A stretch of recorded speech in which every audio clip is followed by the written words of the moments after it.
Hey, everybody. This is the Ads with a Twang podcast. I'm your host, Ben Blackman.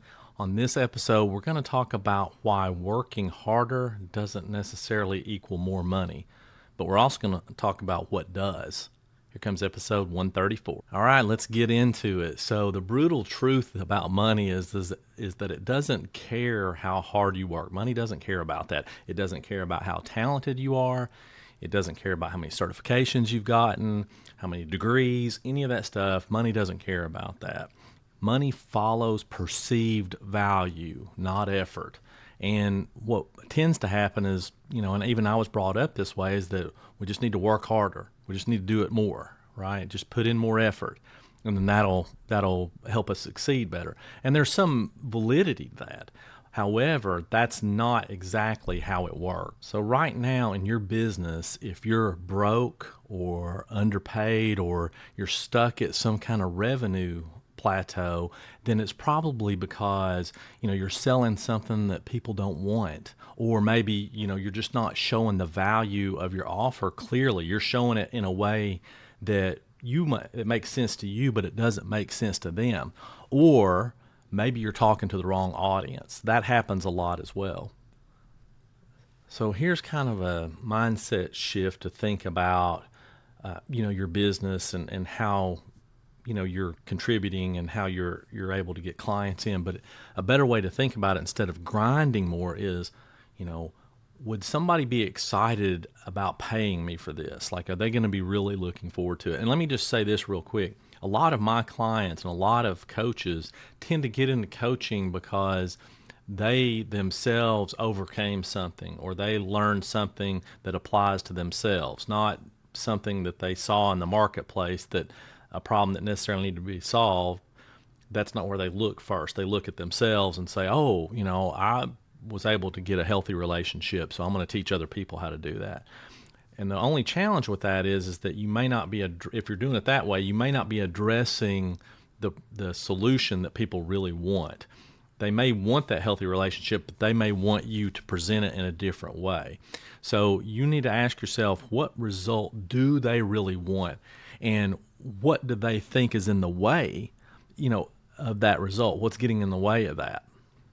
And once you kind of figure that out, then what you're going to do is you're going to align your message and your marketing and your offer with those answers. That's how that really works. You're not there to try to educate them into wanting it. That doesn't work, and that's what most people do. And I'll give you a good example. This happens. I must see this every day, and I know I talk about it a lot. But when people send me a sales page, they have an offer, whether it's a low ticket or high, it doesn't really matter. Almost always on the page, the first thing that I see is either their logo or the name of the offer. And sometimes the name of the offer is okay. So the example I always like to use is Amy Porterfield's Webinars That Convert. Well, that name's okay, right? That's okay because you know what it means, right? It says what it means, you know what it means. But if yours is anything other than that, like if it doesn't say that, then the first thing people should see when they hit that page is the result they're going to get from your offer.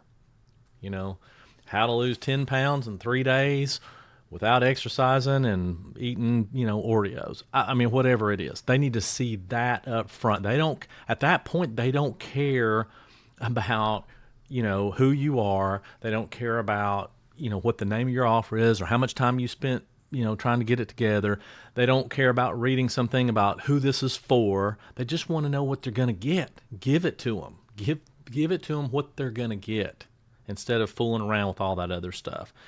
And on down the page, then you can put some of the other stuff in there. That's fine. But in the beginning, you've got to hold them and catch them and really just, for lack of a better word, hit them in the face with it. And that's what most people miss. They don't do that. So when I look at heat maps of people's sales pages, almost invariably, they have like a 50 or 70% drop off before people get to the first button to purchase or to take the next step or whatever it is. And so what happens? What happens is we don't tweak that. We don't focus on fixing that stuff. We focus on, working harder, grinding more, trying to get more people to educate them into wanting it, like I said before.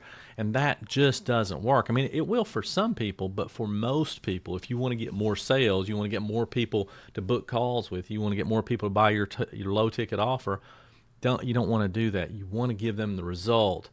Tell them what the result's going to be as soon as you possibly can, and as high up in your marketing material as you possibly can. And that includes in your ads.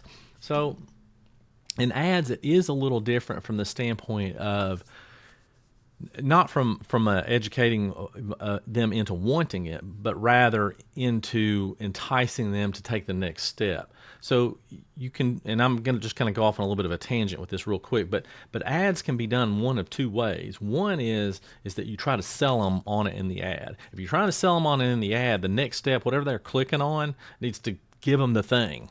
Give them they don't need to be sold again on the sales page. Just give them whatever it is you sold them on in the ad, right? Or the other way is just to entice them, to get them to take the next step, which that's my preference most of the time. And it depends on the offer.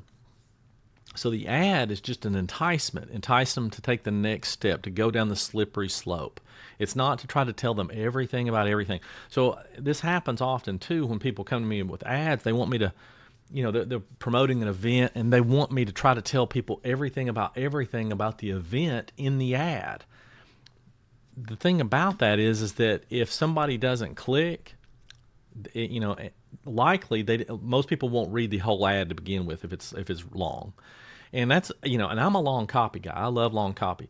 But what you really want to think about is what can you just entice them with to get them to take the next step, not disqualify themselves before they take the next step. Because the name of the game for most people is more volume. It just is. You need more eyeballs on it. Now, you're going to get a lot of the wrong eyeballs, but you're going to get a lot of the right eyeballs too, and that's what you're concerned about. So I hope that all that made sense, because I felt like it was kind of important to go over those things so that you understand how things actually work. So it's not really about the working harder part of it. And I know I went off on the ad stuff a little bit, but I hope that makes sense to you. And I just want to kind of close with saying, look, it's likely not your work ethic. Okay, it might be your focus, but not your work ethic, if that makes any sense. So, in other words, you may be just not focusing on doing the right things to get more clients. You're focused on fixing your logo, right, or whatever it is, instead of messaging somebody, right, following up with somebody. And that doesn't have anything to do with your work ethic, right? That's just a matter of focus. So you really want to rethink how you're doing things this week. So if you like this kind of stuff, please subscribe. I would love that. It'd be great. And if you'd like more strategy and stuff like this in your email inbox, then take a look at the Brutal Truth Marketing Digest. You can check the link below, and I'll catch y'all on episode 135.